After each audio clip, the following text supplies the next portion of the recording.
بسم اللہ الرحمن الرحیم الحمد للہ رب العالمین والصلاة والسلام علی رسولہ الکریم وعلی آلہ واصحابہ اجمعین اما بعد فاعوذ باللہ من الشیطان الرجیم بسم اللہ الرحمن الرحیم وما أرسلناك إلا رحمة للعالمين آمنت بالله صدق الله مولانا العظيم وبلغنا رسوله النبي الكريم ونحن على ذلك من الشاهدين والشاكرين والحمد لله رب العالمين. اللہ تعالیٰ کی حمد و ثنا نبی مکرم رحمت دو جہاں سرور کون مقام صلی اللہ علیہ وآلہ وسلم کی حضور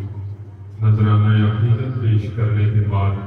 میرے دوستوں عزیز و بزرگوں السلام علیکم ورحمۃ اللہ.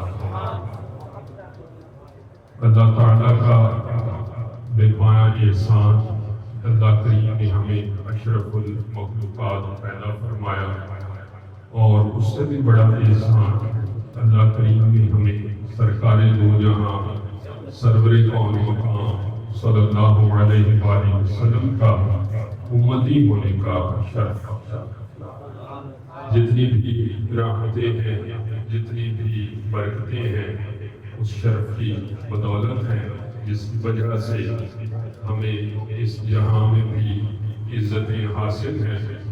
اور انشاءاللہ اس جہاں میں بھی عزتوں اور برکتوں سے نوازے جانے کی کبھی امید ہے. حضرات محترم، علماء کرام کی کثیر تعداد موجود ہے، اور آپ عشاق الزام کی نبی کریم صلی اللہ علیہ وسلم آپ کی اس دنیا میں آمد کے سلسلے میں سجائی گئی اس محفل میں اللہ کا شکر ادا کرنے کے لیے موجود ہیں. اور کیوں نہ ہو، کیونکہ اللہ کریم نے نبی کریم صلی اللہ علیہ وسلم آپ کو اس دنیا میں بھیج کر ہم پر احسان فرمایا ہے، اور اللہ کریم فرماتا ہے هل جزاء الاحسان الا الاحسان، کہ احسان کا بدلہ احسان کے علاوہ کچھ اور نہیں ہو سکتا. تو قاعدہ یہ ہے کہ جب کوئی انسان کرتا ہے اس کا جواب انسان کے پاس اگر مادیت سے نہ بھی ہو سکے تو اس کا شکریہ ضرور ادا کیا جاتا ہے. آپ پر کوئی احسان کرے، اسے ذرا سا سادہ کر آپ پر اگر کوئی احسان کرے اب تو آپ اس کا کسی طرح سے شکریہ ادا کرنے کی ضرور کوشش کرتے ہیں کہ تم نے اس کڑے وقت میں مجھ پر مہربانی کی ہے، مجھ پر احسان کیا ہے، تو میں تمہارا شکریہ ادا کرتا ہوں، اور تو کچھ میرے سے بن نہیں پڑتا، میں تمہاری کوئی اور مدد نہیں کر سکتا، لیکن شکریہ کا بول بول کے تمہارے اس احسان کا بدلہ پوری طرح تو ادا نہیں کر سکتا، لیکن پھر بھی شکریہ ضرور ادا کرتا ہوں. تو اسی طرح اللہ کریم نے جو ہم پر احسان کیا ہے، نبی کریم صلی اللہ علیہ وسلم آپ کو مبعوث فرما کر، تو اس کا بدلہ ہم پوری طرح تو نہیں دے سکتے، لیکن اس کے احسان کا شکریہ ادا کر کے ہم اس صورت میں وہ احسان جو ہے واپس لوٹانے کی کوشش ضرور کرتے ہیں. تو یہی مقصد میلاد النبی صلی اللہ علیہ وآلہ وسلم کا ہے. اور دوسرا مقصد نبی کریم صلی اللہ علیہ وسلم آپ کی اس دنیا میں آنے کے مقصد کو سمجھ کر اس مقصد کو اپنی زندگی پر اپلائی کرنا، اور اس مقصد کو اپنی زندگی میں داخل کرنا، یہ بھی میلاد منانے کا مقصد ہے کہ تاکہ وہ نبی کریم صلی اللہ علیہ وسلم جن کی آمد سے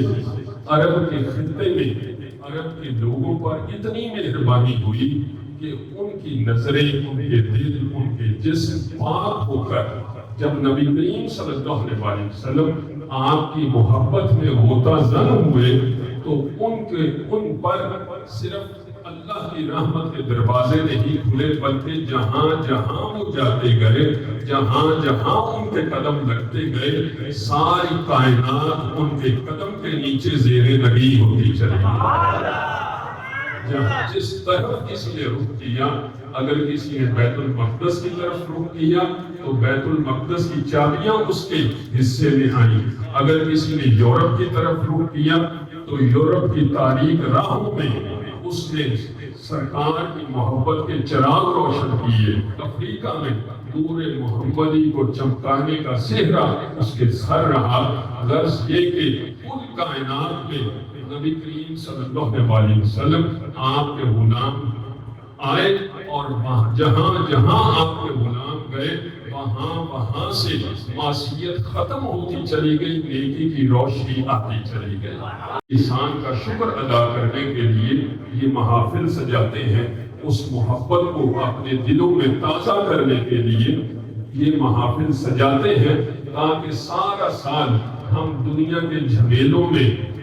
پتہ نہیں کون کون سی سوچوں میں غرق رہتے ہیں، لیکن کم از کم اس ماہ مبارک میں ہم نبی کریم صلی اللہ علیہ وسلم آپ کی محبت کو اپنے دلوں میں موجزن کر کے پورے سال کے لیے اس محبت کو اپنے دل میں سمونے کا اہتمام کر سکیں اور سارا سال ہمارے دل اس محبت میں دھڑکتے رہے۔ تو حضرات محترم،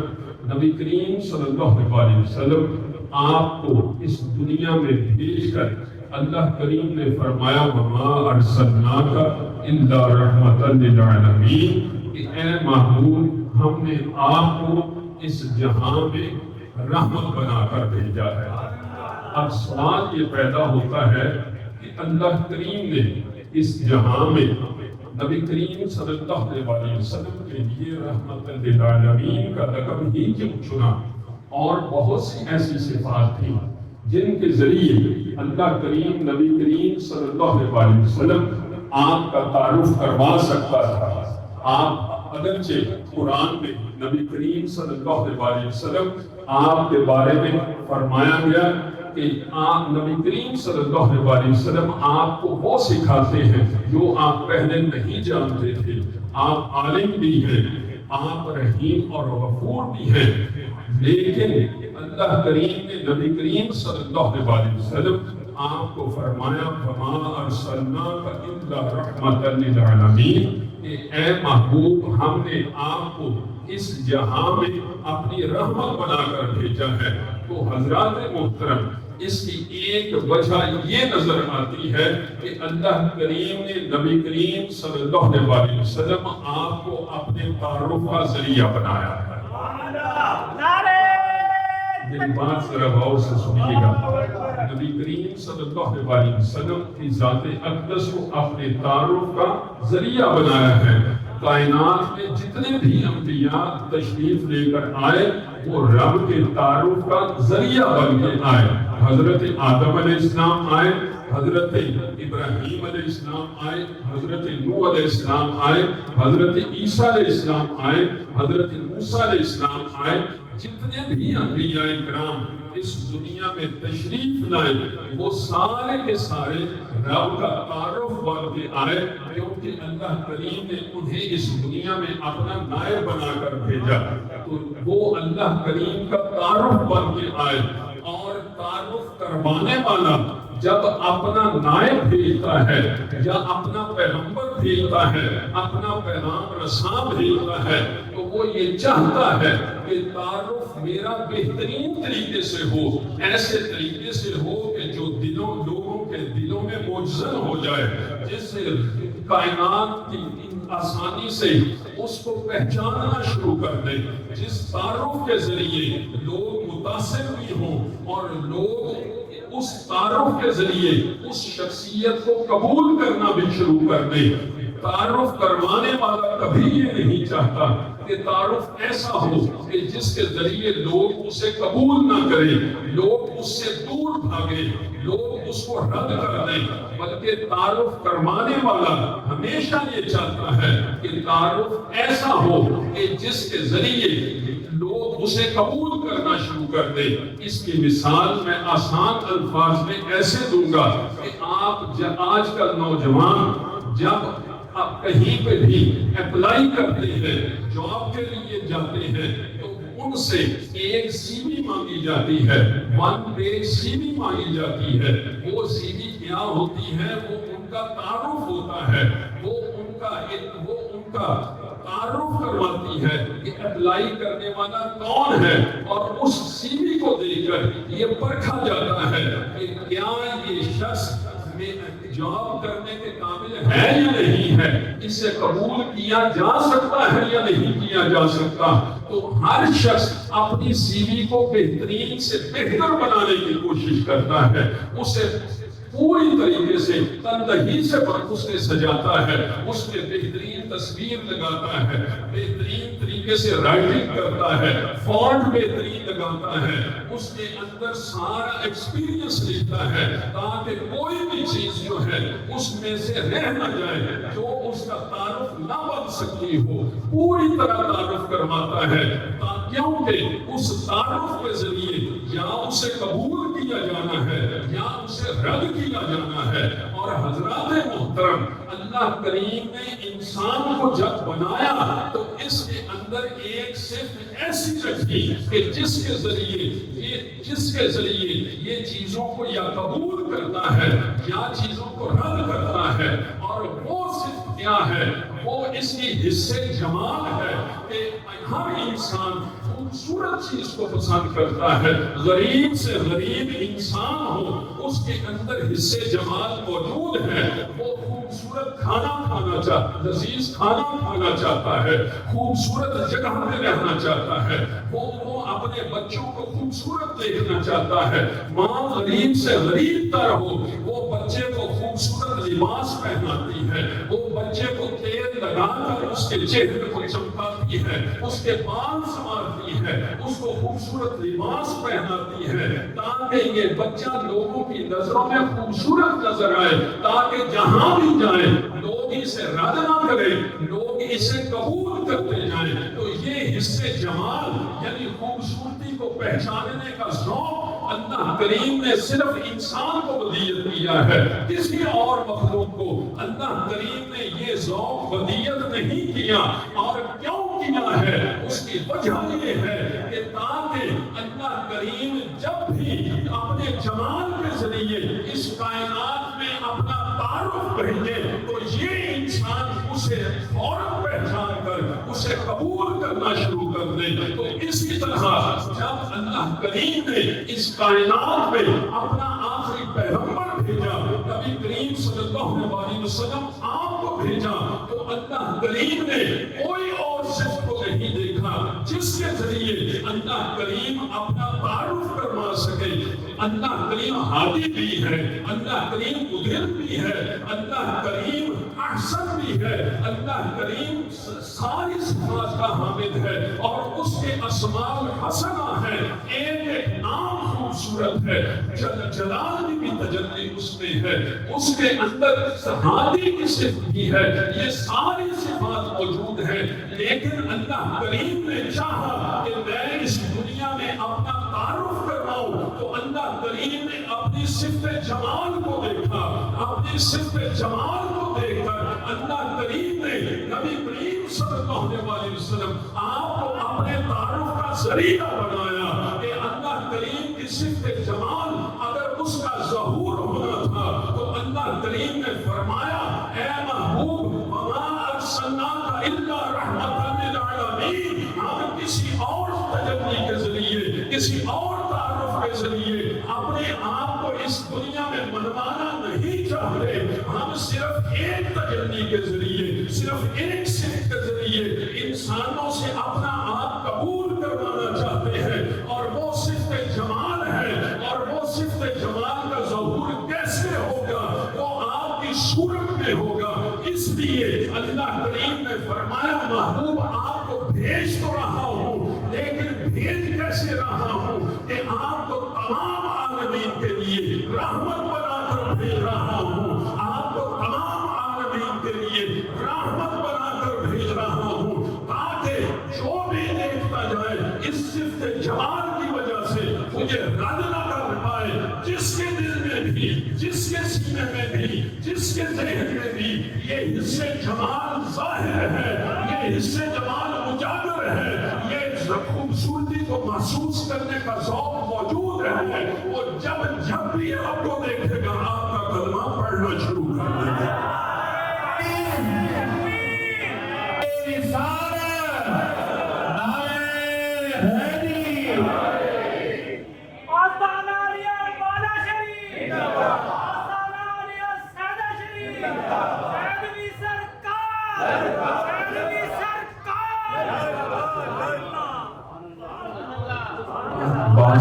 آ رہی ہے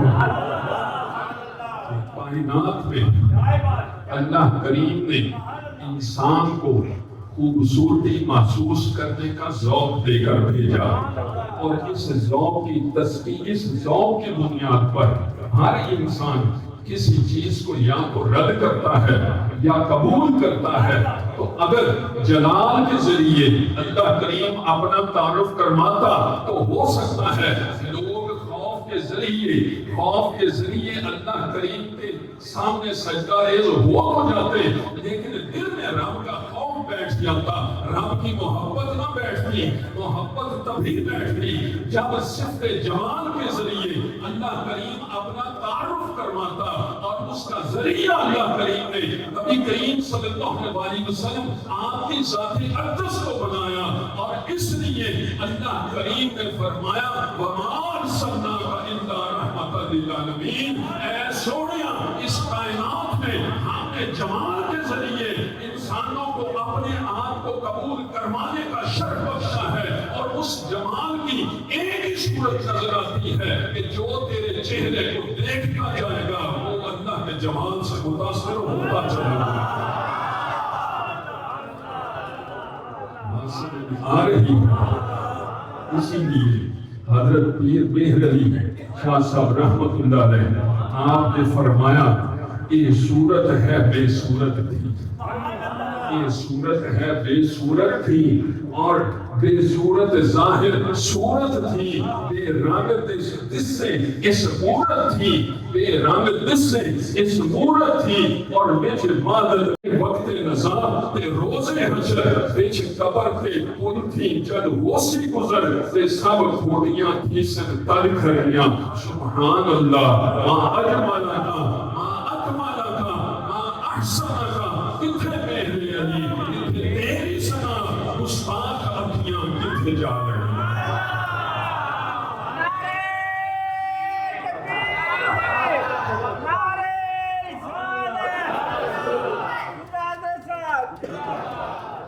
سمجھ آ رہی حضرات محترم، جن کو دولت ایمان نصیب ہوئی وہ کس وجہ سے نصیب ہوئی کہ سرکار کا جمال قبول کرنے کی صلاحیت موجود تھی، سرکار کا جمال محسوس کرنے کی صلاحیت موجود تھی۔ ابو بکر صدیق کو ایمان کیوں نصیب ہوا؟ کیونکہ چہرے پر تو ہاتھ کو دیکھ کر جمال الہی قبول کرنے کی صلاحیت موجود تھی۔ عمر فاروق کو ایمان کیوں قبول ہوا؟ کیونکہ چہرے پر تو ہاتھ کو دیکھ کر جمال الہی قبول کرنے کی صلاحیت موجود تھی۔ عثمان غنی ہو، علی مرتضیٰ ہو، سلمان فارسی ہو، غرض لے کے عرب و عجم میں جہاں جہاں لوگوں کے اندر جمال سے متاثر ہونے کی صلاحیت موجود تھی، خوبصورتی کو محسوس کرنے کی صلاحیت موجود تھی، وہاں جب حسن مصطفیٰ پہنچا لوگ جوک در جوک کلمہ پڑھنے چلے۔ نعرہ تکبیر،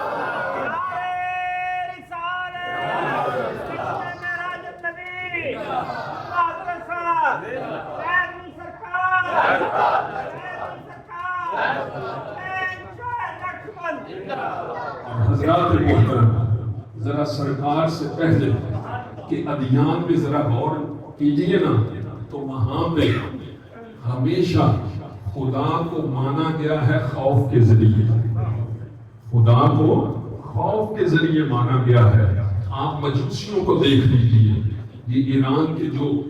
باسی نبی کریم صلی اللہ علیہ وسلم پر ایمان لانے سے پہلے تھے، انہیں مجوسی کہا جاتا ہے۔ وہ مجوسی قوم آگ کی پرستش کرتی تھی، اور وہ کیوں آگ کی پرستش کرتی تھی؟ کیونکہ آگ کے اندر جلانے کی صلاحیت موجود ہے، اور وہ اس جلانے کی صلاحیت سے خوف محسوس کرتے تھے، اور اس سمجھتے تھے کہ آگ کے سامنے، آگ کی اس صلاحیت کے سامنے کوئی اور نہیں ٹھہر سکتا، تو آگ کو سب سے بڑی قوت مانتے تھے، اور اس کے خوف میں مبتلا ہو کر رب کو مانتے تھے۔ اسی طرح قدیم یونانیوں کا مذہب دیکھیے، وہ چاند ستاروں کی پرستش کیا کرتے تھے، اور چاند ستاروں کے خوف میں مبتلا ہوتے تھے، دیوی دیوتاؤں کے خوف میں مبتلا ہوتے تھے کہ دیوی دیوتا ہمارے ساتھ ہمیشہ انسانوں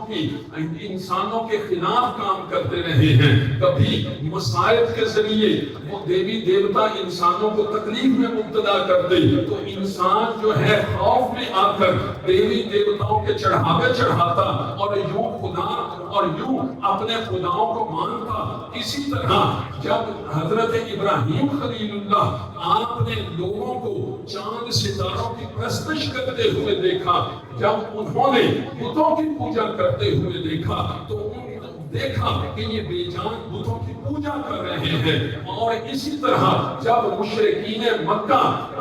بتوں کی پوجا کرتے تھے، تو وہ بھی ان کے خوف میں مبتلا ہو کر ان کی پوجا کرتے تھے کہ کہیں یہ ہمیں نقصان نہ پہنچا دے۔ تو گویا ہر طرف خدا کے اپنے رب کے خوف کا عالم تھا، اور اس خوف کے عالم میں رہ کر خدا کی پرستش کی جاتی تھی، مانا جاتا تھا۔ لیکن اللہ کریم نے نبی کریم صلی اللہ علیہ وسلم آپ کو اس دنیا میں رحمت للعالمین بنا کر بھیجا، اور فرمایا وَإِن كُنتُمْ تُحِبُّونَ اللَّهَ، جو بندہ اللہ کی محبت اختیار کرنا چاہتا ہے، جو بندہ اللہ کی محبت اختیار کرنا چاہتا ہے، خوف کے جذبے کے تحت نہیں، اللہ کریم ہم سے چاہتا ہے کہ رب کو مانو محبت کے جذبے کے تحت۔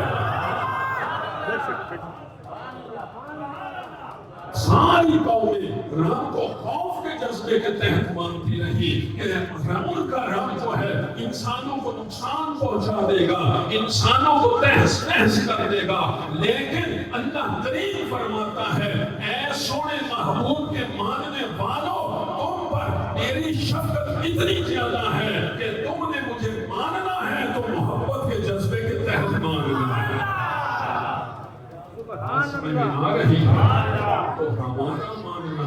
اپنے رب کو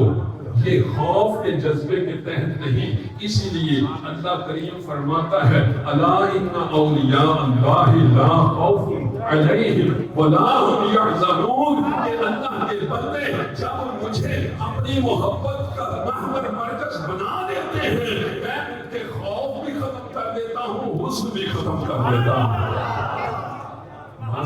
آ رہی ہے، اپنی محبت کی آغوش میں لے دیتا ہوں، اور اس محبت کو حاصل کرنے کا ذریعہ اللہ کریم نے کیا فرمایا؟ اللہ کریم نے نبی کریم صلی اللہ علیہ وسلم کی ذات اقدس بنائی۔ اور آپ یہ دیکھیے نا کہ صحابہ کرام نے بھی نبی کریم صلی اللہ علیہ وسلم آپ کے اندر صفت جمال دیکھی تو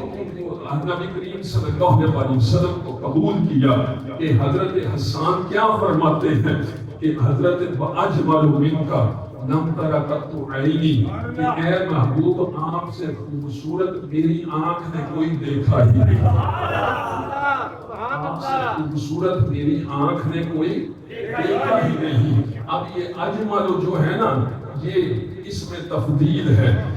اس میں تفضیل کہتے ہیں کہ جس کے ذریعے ایک کو دوسری چیز پر فوقیت دی جائے، ایک کو دوسرے پر فوقیت دی جائے، یعنی یہ ہاتھ بایاں دایاں ہاتھ بائیں ہاتھ سے بہتر ہے، تو ہم کہتے ہیں کہ بائیں دائیں ہاتھ کوشش کرتا ہے تو وہ اگر نماز نہیں بھی پڑھتا تو اس کے سامنے رزق کے انبار لگ جاتے ہیں، بیرون ملک چلا جاتا ہے، وہاں پہ جا کے رزق کمانا شروع کر دیتا ہے، جبکہ اللہ کریم فرماتا ہے یرزق من یشاء بغیر حساب، میں جسے چاہتا ہوں اس کو بے حساب رزق عطا کر دیتا ہوں۔ لیکن ہمارا نوجوان کہتا ہے کہ تمہارا یہ یرزق من یشاء بغیر حساب کا دعویٰ کہاں چلا گیا کہ جبکہ رزق تو میں جب بھی بیرون ملک جاتا ہوں وہاں سے میں کمانا شروع کر دیتا ہوں، چاہے میں شراب پیوں، چاہے میں بدکاری کروں، چاہے میں کچھ کروں، لیکن رزق میں کمی نہیں آتی۔ تو حضرات محترم ایک بات ذہن نشین کر لیجئے کہ اولیاء کرام نے اور اللہ تعالیٰ اور نبی کریم صلی اللہ علیہ وسلم نے ہمیں جو نظام دیا ہے اس میں حلال اور حرام کا ایک تصور عطا فرمایا ہے۔ جب ہم حرام کے ذریعے دولت کمانا شروع کر دیتے ہیں، دولت تو آ جاتی ہے لیکن برکت ختم ہو جاتی ہے، برکت جانا شروع ہو جاتی ہے۔ برکت نام ہے کہ انعام ہونے کے بعد انعام دینے والے کا شکریہ ادا کرنے کا، انعام حاصل کرنے کے بعد انعام دینے والے کا شکر ادا کرنے کا۔ تو آپ دیکھیے کہ جہاں جہاں انعام دینے والے کا شکر ادا کیا جاتا ہے وہاں وہاں برکت رہتی ہے، وہاں وہاں اللہ تعالیٰ کی محبت کا سلسلہ جاری رہتا ہے، نبی کریم صلی اللہ علیہ وسلم کی محبت کا سلسلہ جاری رہتا ہے۔ لیکن کیا کیجئے کہ ہم نے اس دین کی صورت کو صرف چند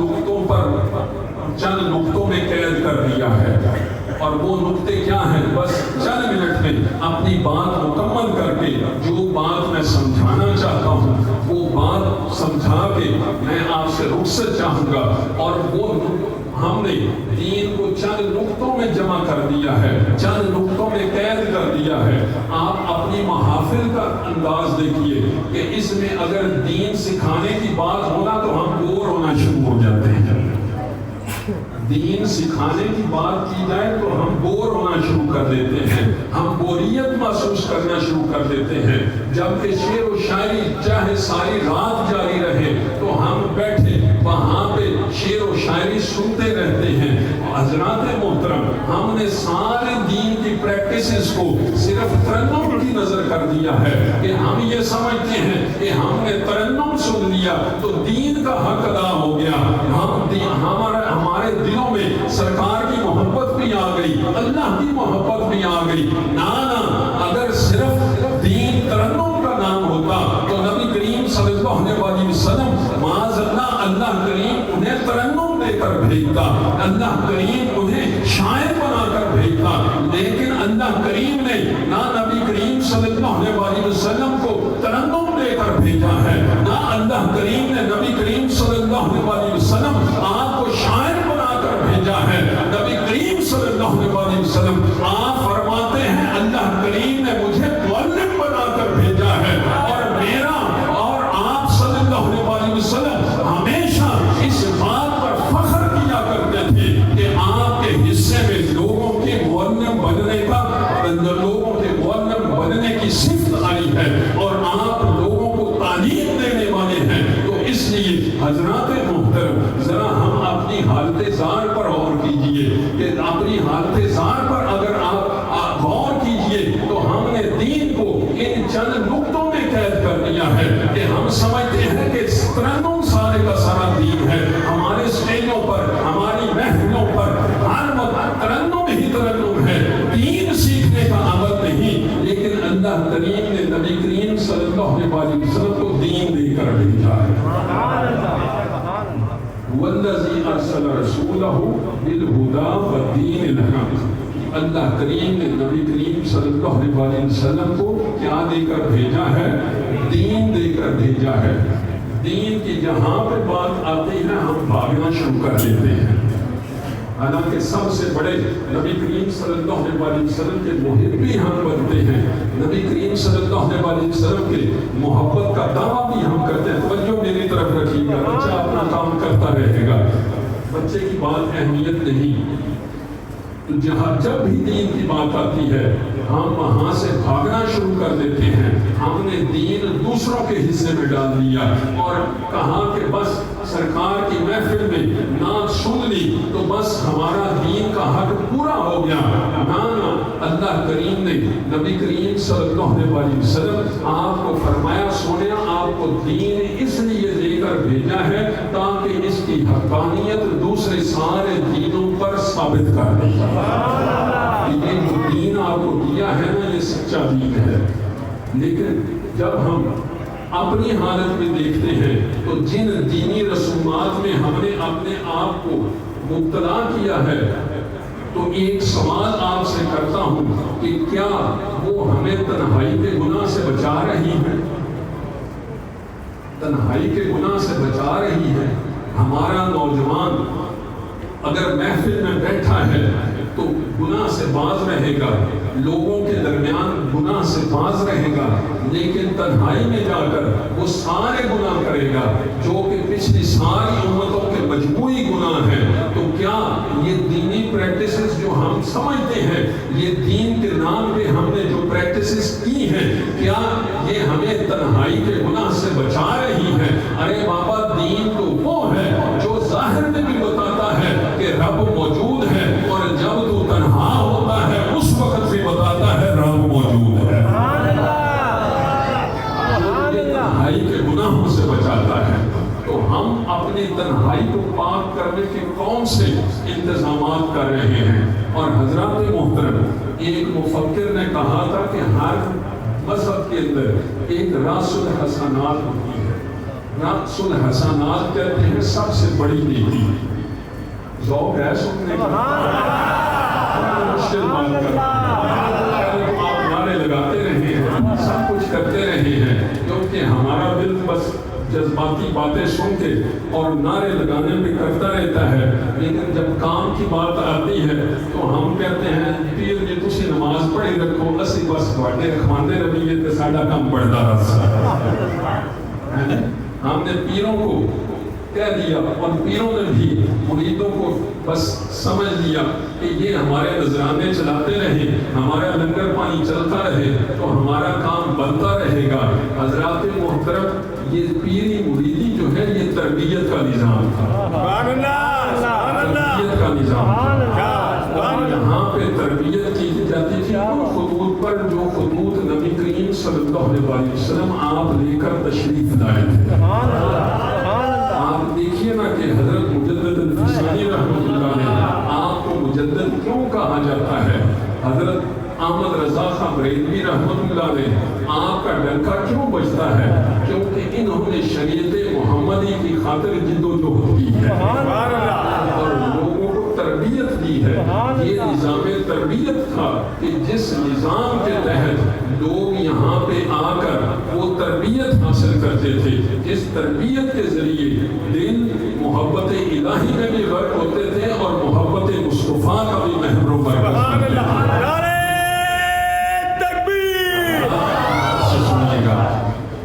حضرات محترم, ہم یہ جب تربیت کی بات آتی ہے تو ہم گھبراتے ہیں کیونکہ تربیت میں عمل ضروری ہے اور دین تین باتوں کا مجموعہ ہے. دین میں عقائد بھی ہیں, عبادات بھی ہیں اور اخلاقیات بھی ہیں. کچھ لوگ سمجھتے ہیں کہ صرف عقیدہ رکھ دیا تو دین مکمل ہو گیا. نا, دین صرف عقیدے کا نام نہیں. اسی طرح کچھ لوگ کہتے ہیں کہ عبادت کرتے رہے تو دین مکمل ہو گیا. کچھ لوگ کہتے ہیں کہ ہم اگر صرف اخلاقیات پہ عمل پیرا ہوتے رہے تو دین مکمل ہو گیا. دین ان تین چیزوں کا نام ہے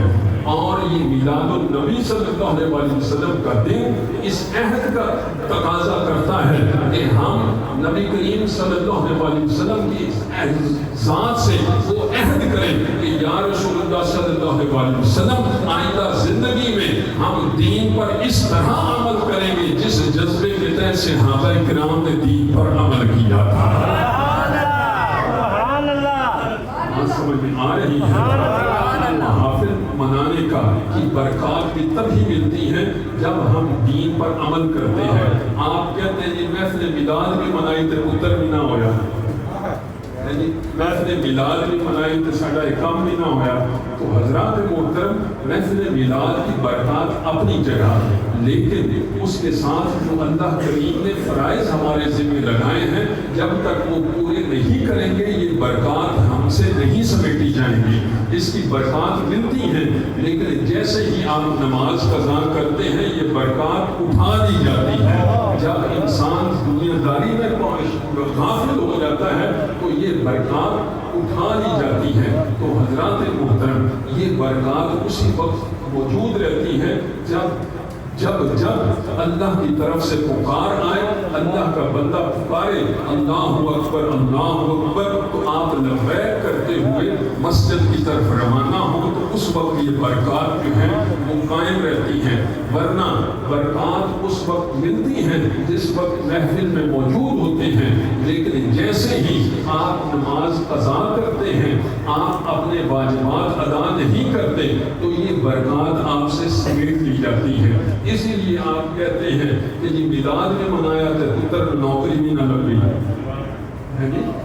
اس لیے میلاد مصطفیٰ صلی اللہ علیہ وسلم یہ اللہ کی محبت اور نبی کریم صلی اللہ علیہ وسلم کی محبت کے عہد کو پختہ کرنے کا ذریعہ ہے. اسے یہ ذریعہ بنائیں اور آج کے دن یہ عہد کیجیے کہ آپ جہاں جہاں متصل ہیں، جہاں جہاں آپ جاتے ہیں وہاں سے آپ تربیت حاصل کرنے کی کوشش کیجیے کہ جو حضرات جن حضرات سے آپ وابستہ ہیں ان حضرات کے پاس جا کے تقاضا کیجیے کہ حضور آپ سے ہم حاصل ہوئے ہیں، نسبت حاصل کی ہے تو اس نسبت کے وسیلے سے ہمیں دین بھی سکھائیے،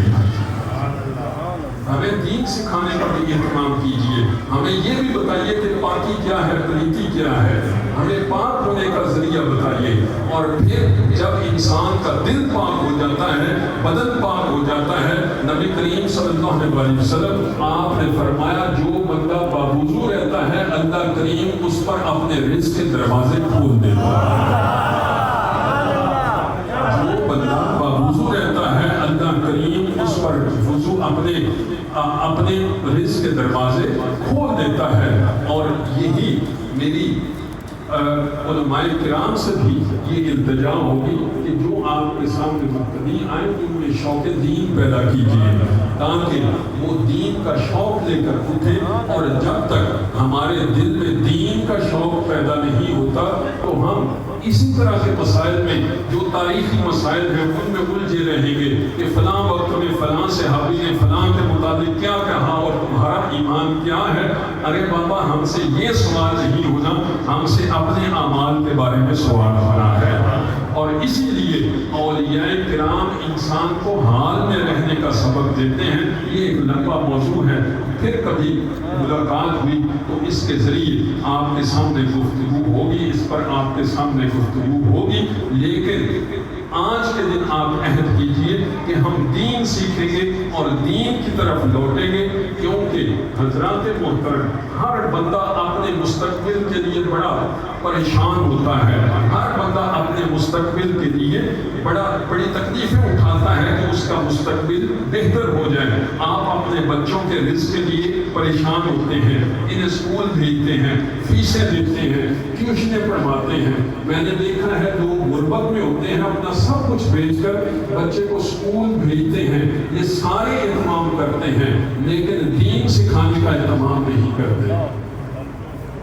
تو حضرات محترم اپنے بچوں کو دین سکھانے کا اہتمام کیجیے. اور دین اس وقت آئے گا جب بچوں کی ماؤں کو بھی دین کا پتہ ہوگا. جن بچوں کی ماؤں کو دین کا پتہ ہوتا ہے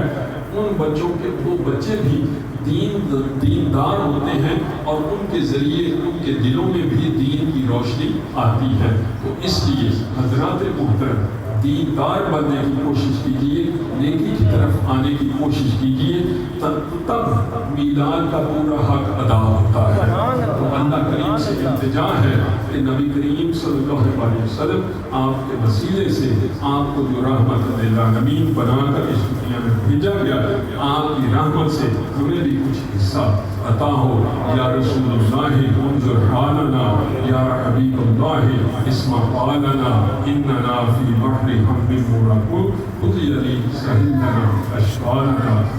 اللہ تعالیٰ ہم سب کو عمل کرنے کی توفیق عطا فرمائے اور